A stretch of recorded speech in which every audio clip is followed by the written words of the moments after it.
Olha só, os órgãos de defesa do consumidor e o Poder Judiciário, ou seja, as estruturas que o Estado disponibiliza, tem que disponibilizar, tem que investir para estar aberto aos consumidores, para receber os consumidores. Esses vários órgãos disponíveis, e além do Poder Judiciário, compõem, na verdade, a execução dessa política. Quando a gente fala em política, estamos falando de políticas públicas mesmo. Investimentos, recursos financeiros, recursos humanos, tempo, publicidade, informação, educação, para que as pessoas possam utilizar essas estruturas, né, de proteção e defesa do consumidor. De onde vem isso? Olha, quando a gente estudar, então, o princípio da proteção do consumidor, número 1, a nossa Constituição Federal, antes do CDC, lá em 1988, a Assembleia Constituinte reconheceu algo que é de se invejar no resto do mundo. Tem que invejar a gente. Porque a nossa Assembleia Constituinte incluiu o direito do consumidor como direito humano fundamental. Nós não vamos encontrar isso em outras constituições. A Constituição Espanhola não tem isso. A Constituição Portuguesa não tem isso. As constituições da América Latina, boa parte delas não tem. A própria Constituição Federal, isso todo mundo sabe, que é a nossa lei maior, né, os princípios maiores, que dali não tem como tirar, não tem como alterar, nunca mais, reconhece a necessidade do cidadão ser protegido como consumidor. Essa é a regra principal. Então o Estado, veja, o Estado ele tem um dever fundamental. Dever fundamental por quê? Porque corresponde a um direito humano fundamental de todo cidadão, o dever fundamental de proteger e defender o consumidor. Então todo cidadão brasileiro tem o direito de exigir a ajuda do poder público na sua defesa. Em outro sentido, o que isso vai se concretizar? O Estado vai ter, então, que criar órgãos a partir disso, manter órgãos, investir em órgãos, em estruturas que vão advogar para o consumidor, em outras palavras. Advogar no sentido de efetivamente defender. O principal deles, onde nós estamos, é o mais tradicional, mais clássico, mais conhecido e o mais antigo de todos, os PROCONs, os órgãos de defesa do consumidor, que surgiu primeiro em São Paulo e no Paraná e depois se difundiram no resto do Brasil.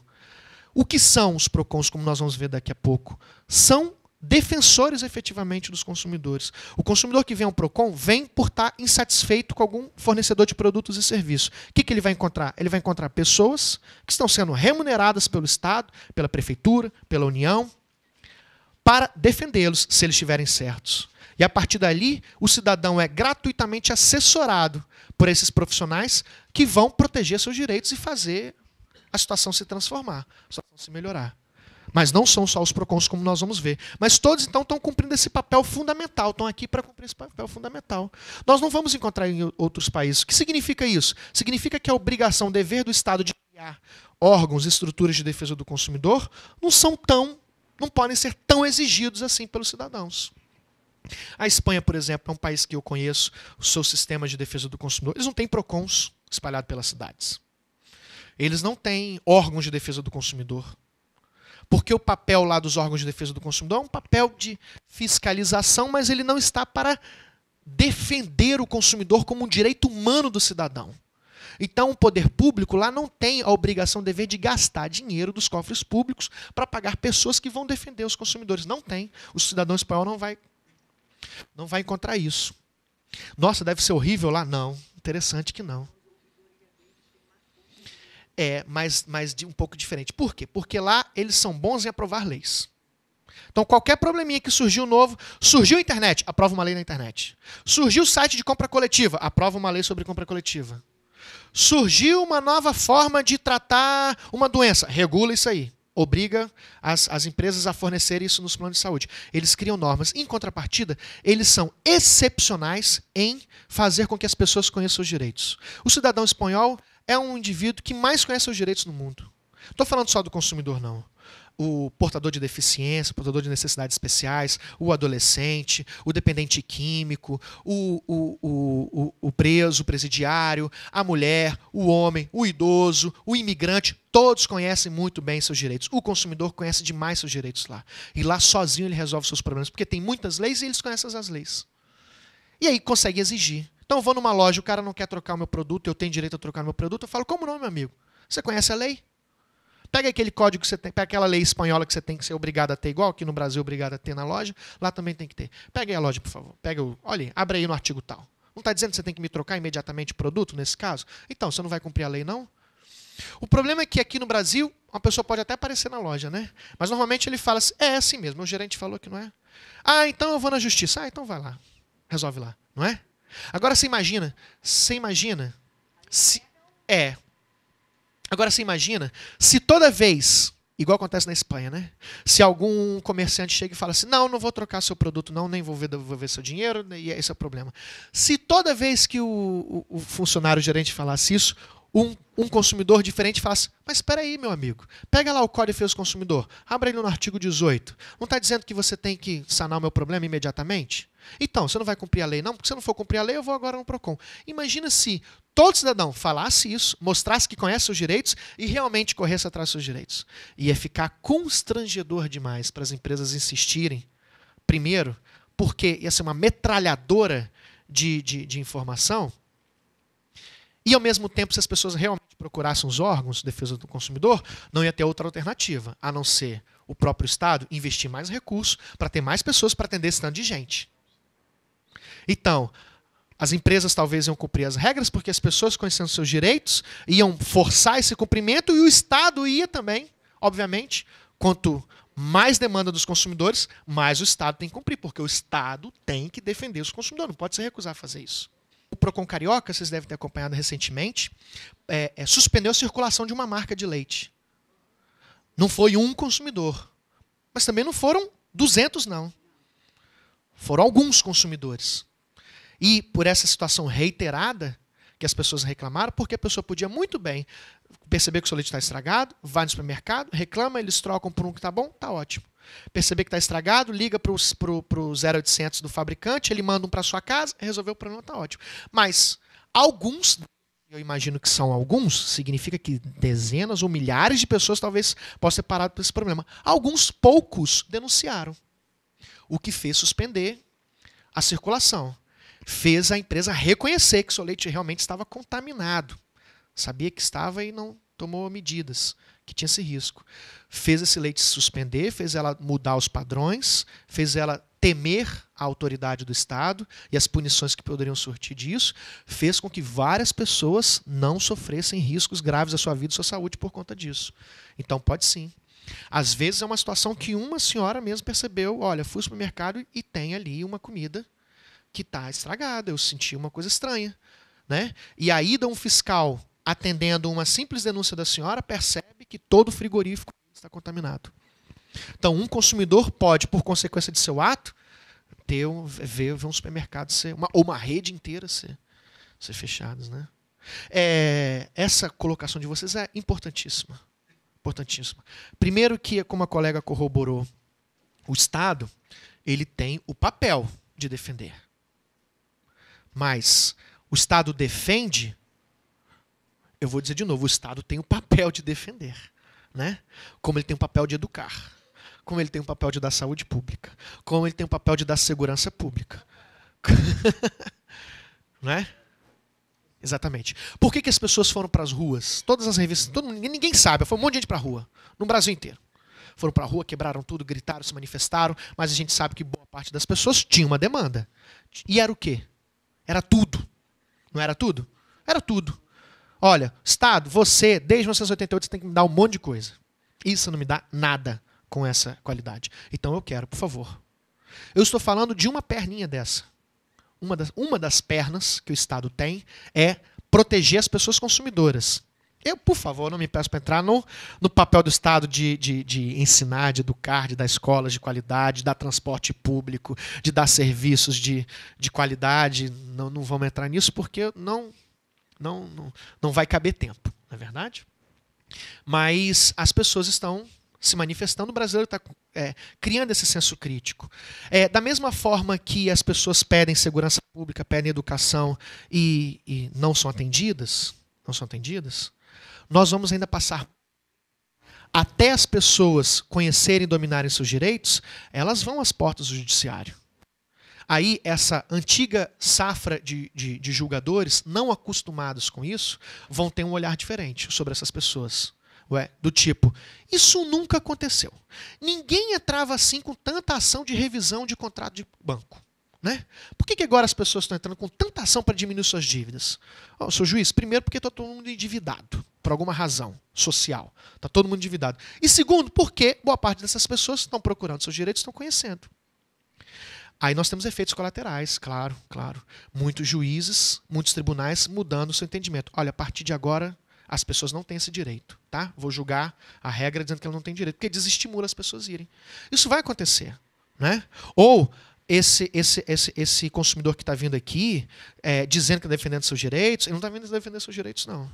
Ele está vindo se aproveitar. Isso aqui é a indústria do dano moral. Está banalizando o tal dano moral. Porque para qualquer coisinha quer ganhar uma indenização. Né? Então eu não vou... Ele está agindo de má fé. Então está proibido de entrar na justiça agora. Se entrar na justiça vai ser multado. É isso que aconteceu com você, né? Olha o seu colega aqui. Você que é advogado, que está levando essas pessoas, estimulando essas pessoas a entrarem nos seus direitos, você toma cuidado, viu? Você é um anarquista. Né? Você é socialista, você é anarquista, você é comunista. Você está querendo o quê? Querendo que as pessoas tenham aquilo que elas têm que ter? Né? Isso vai acontecer demais. Nos Estados Unidos, a gente sabe, não é mentira não, escorregou no supermercado $1 milhão. Queimou a boca com café que estava quente demais e não avisaram, $2 milhões. Andando pela rua, caiu uma marquisa na sua cabeça. O resto da vida rico, ele e a família inteira. 10, 20, $100 milhões. Não é? Isso é o quê? Os americanos têm uma cultura de o interesse público prevalece sempre sobre o interesse individual. Para o bem ou para o mal. Tanto que o indivíduo, se for uma ameaça à segurança, ele é torturado, ele vai para a cadeira elétrica, porque tudo vale para o interesse público. Para o mal ou para o ruim. Ah, mas o cara vai ficar rico. Por que ficar rico? Na verdade, a forma que nós temos aqui nos Estados Unidos, o juiz vai falar, né, e o Congresso Nacional vai dizer, para amanhã aquela empresa nunca mais fazer isso. Eu vou torná-lo rico porque ele não vai querer que as outras pessoas fiquem ricas à custa disso. Porque é muito prejuízo para ele. Então ele vai mudar totalmente a situação. Não é? Ainda mais que nos Estados Unidos eles não têm tantas leis. Né? O costume do direito deles é o chamado common law. Ou seja, as decisões judiciais é que viram as regras. Então uma pessoa que ganha hoje R$1 milhão, amanhã vai ter 100 na porta daquela empresa. Para sofrer o mesmo dano e ganhar R$100 milhões? Talvez. E a gente falaria, pô, americanos, vocês são doidos, vocês estimulam as pessoas a ser... Não, meu amigo, eu não quero nem saber se vocês estão ficando ricos. Isso não é problema. Bom para ele que ele vai ficar rico. Né? Primeiro que essa empresa tem recursos demais para pagar essas indenizações. Nunca vai esgotar o bolso dela. Não vai, nunca. E segundo, porque amanhã mudou. Pode passar para a fila que não vai conseguir ganhar esse direito, porque amanhã não vai existir mais esse problema. Entendeu? No Brasil é diferente. No Brasil, para ser de vez aprovada a regra, né, reconhecida pelo órgão de fiscalização dos planos de saúde, a ANS, que é proibido reajustar absurdamente os planos, as parcelas do plano de saúde da pessoa quando ela completa 65 anos, precisaram de centenas de milhares de idosos entrando com essas ações judiciais. Quantas pessoas idosas que quando completaram, pagaram às vezes 20, 30 anos no plano de saúde, quando completaram 60 anos de idade, o plano de saúde, porque a lei não dizia nada sobre isso, e a jurisprudência dizia que não tinha problema nenhum, né? Aumentava, o plano de saúde aumentava 100, 200, 300, 500% a mensalidade. Para quê? Porque agora esse cara não é mais desejado, agora ele vai só gastar. Antes ele só pagou, nunca utilizava. Então ele era interessante para a gente, porque ele só dava lucro. Agora ele só vai dar prejuízo. Então exclui ele do plano. Bota a mensalidade dele e reajusta para 1000%, para triplicar. Quantas pessoas não conhecedoras dos seus direitos falaram, não consigo mais pagar essa mensalidade. Puxa vida, vou lá para a fila do SUS. Né? vou lá demandar um serviço público. Puxa, paguei a vida inteira esse plano de saúde para agora que eu precisar, eu não poder utilizar. Né? Enxurrada de pessoas a partir de um momento. Aí o Estado começa a receber essas demandas. Começam as pessoas se especializarem. Começam a surgir advogados que falam, oba, isso aí é um filão, legal. Vou procurar pessoas idosas que estão com esse problema. Né? Aproveitadores, os advogados. Os idosos que foram buscar as indenizações e receber o dinheiro de volta, que pagaram por esse reajuste devido. Aproveitadores. Transformaram o país. É proibido hoje. Né? É proibido hoje. Podem surgir pessoas aproveitadoras, conhecedoras dos seus direitos? Podem, claro. Acredito que uns 0,0000001% da população brasileira que conhece um pouco os seus direitos vão encher o judiciário de ações judiciais. 0,000000001% da população brasileira. Que é aquele que conhece os direitos, é crítico, não aceita, vai encher o saco para como? Vai ser aquilo todo dia. Vai ser normal que o órgão de defesa do algum funcionário despreparado de um órgão de defesa do consumidor em algum lugar do país, ou algum juiz, ou algum atendente, algum conciliador, vai falar assim, pô, que cara chato, esse cara é aproveitador, esse cara aqui tá para ganhar dinheiro. Né? Esquece de analisar, ele tem direito ou não tem. Porque se ele não tem direito, ele vai receber um não. Ó, você não tem direito, aprenda. Você não tem direito, por favor, não volte aqui. Mas se ele tiver direito, não é direito dele. Por que talvez as pessoas então vão 100, 20, 200 vezes? Porque são 100, 200, 20 vezes de abusos por parte dos fornecedores. E aí eu posso falar com a experiência própria, porque há 15 anos que eu não sei fazer outra coisa, não sei discutir esses assuntos. Né? E faz 25 anos de Código de Defesa do Consumidor. Há 25 anos que é proibido publicidade enganosa. Há 25 anos que é proibido venda casada. Você fornecer uma assinatura de telefone com internet ou ligar. Você só tem internet se você comprar a assinatura de telefone. Há 25 anos isso é expressamente proibido na lei. Alguém já percebeu isso? Já aconteceu isso com vocês na vida? Levante a mão, por favor. Pô, mas há 25 anos isso é proibido. Por que isso acontece ainda? Né? Tem uma companhia de telefone que vocês conhecem que ela não sabe vender de outra forma que não seja assim. Proibido por lei. Ela não sabe. Então, em tese, diz que tem não sei quantos milhões de clientes. Eram para ter milhões de ações judiciais contra essas empresas. Se ela tem, sei lá, são 180 e poucos milhões, só tem umas 3, 4 empresas que prestam serviço, então, se tivesse distribuído uniformemente, né, você teria no mínimo aí uns 50 milhões de clientes que ela teria condições de ter, né, se dividisse a fração entre todos. 50 milhões de ações, porque ela faz errado com todo mundo. Estão entendendo o que eu estou dizendo? Então era para ter 50 milhões de ações judiciais contra essa empresa. Então, pode ter sim aproveitamento, mas cabe ao órgão de defesa do consumidor e o juiz separar o joio do trigo. Pode surgir esses aproveitadores? Podem. Como tudo pode surgir aproveitador. Como pessoas que pegam brechas do sistema de previdência social, né? Para fraudar, receber pensão quando deve receber.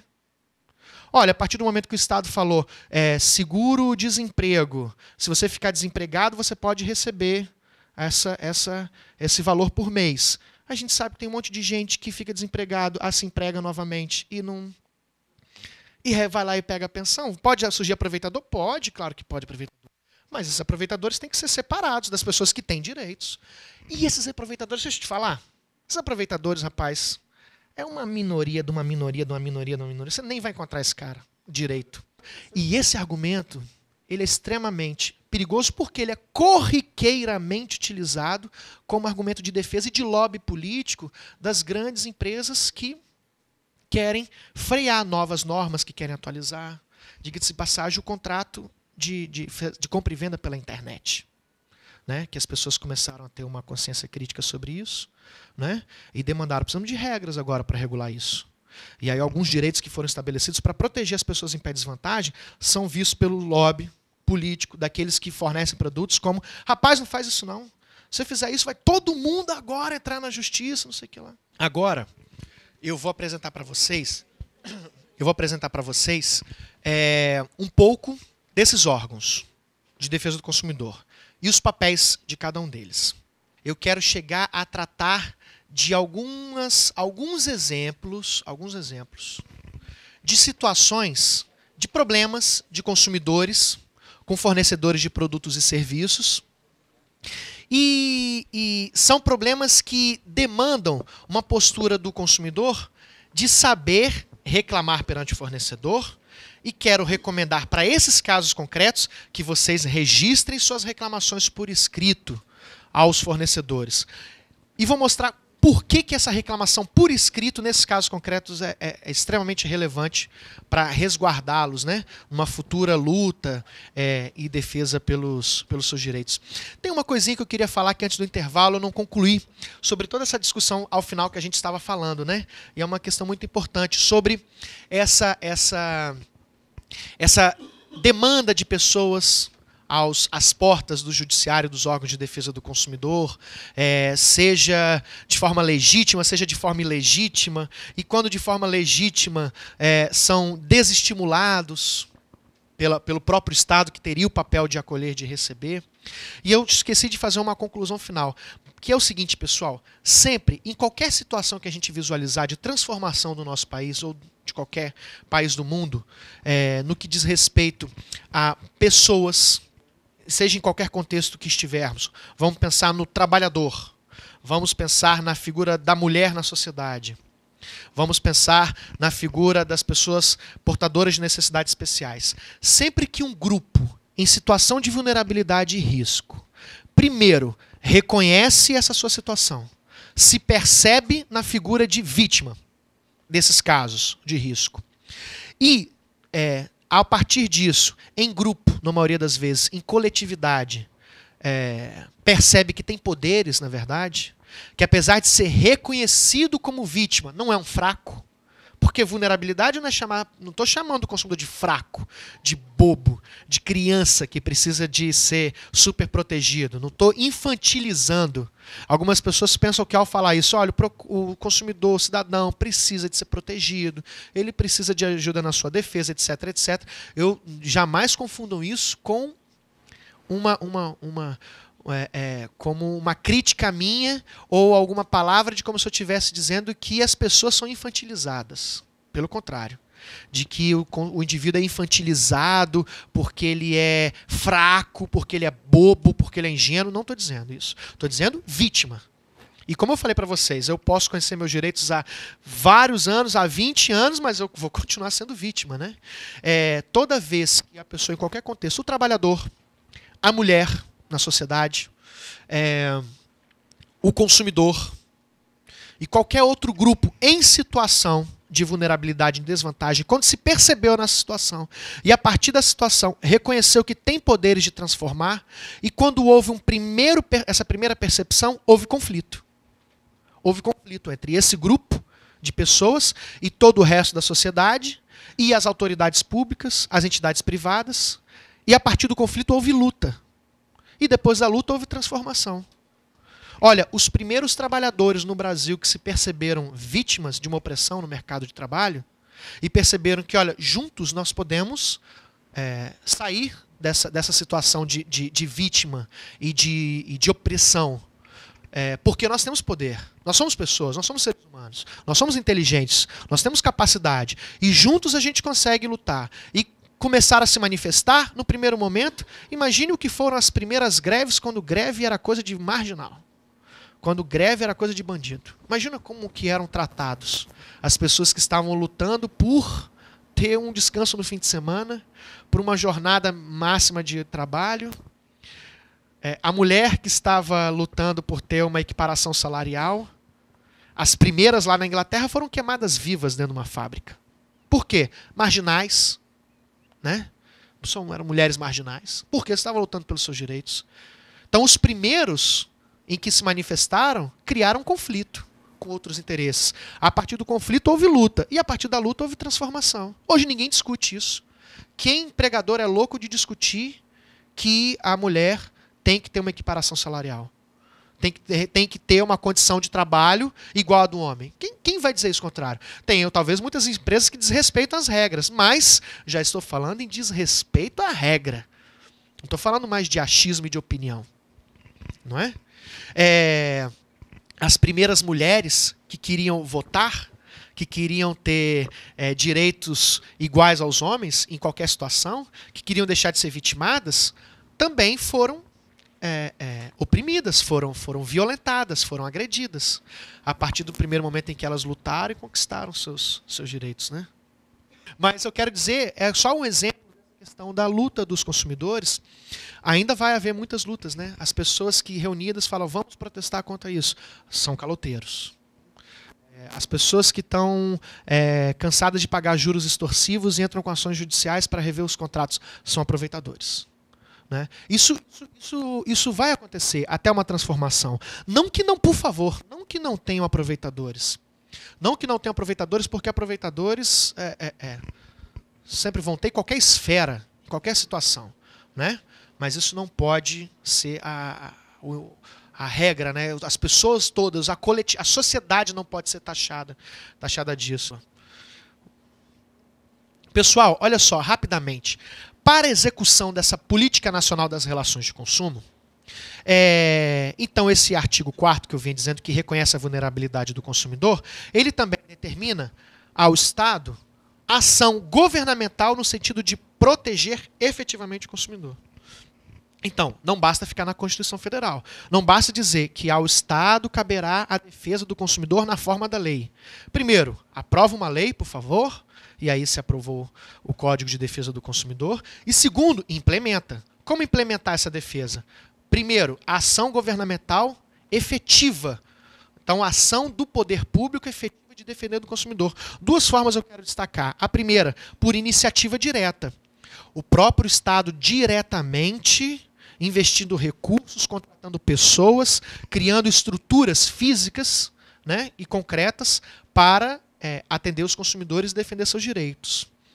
E uma importantíssima, esses momentos são muito importantes para visualizar aqui pessoas que têm seu senso crítico como conhecedores dos direitos e têm essa consciência cidadã. A gente tem tanto pouco o que eu quero mostrar para vocês, que é, letra B, cabe ao Estado incentivar a criação de associações de consumidores.